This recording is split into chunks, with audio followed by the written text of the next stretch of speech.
মাশাআল্লাহ।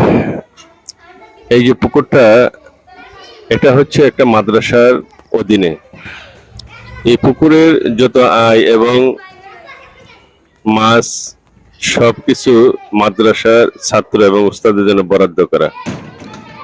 এই পুকুরের যিনি মালিক এবং মাদ্রাসার যিনি মালিক, দাতা এবং মোতোয়াল্লি, উনি এই পুকুর থেকে একটি মাছও নিজে খাবারের জন্য নেয় না, ওনাকে দিলেও নেয় না, বলে এটা শুধু একমাত্র মাদ্রাসার ছাত্ররা, এতিম ছাত্ররা এবং উস্তাদের জন্য বরাদ্দ করা, আমি নিব না। আমি যেহেতু দিয়েছি আল্লাহর নামে, এটা এভাবে থাকবে।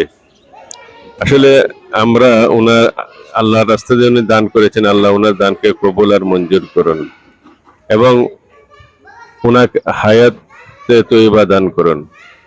এমন মন মানসিকতা এই পৃথিবীতে খুব কমই আছে।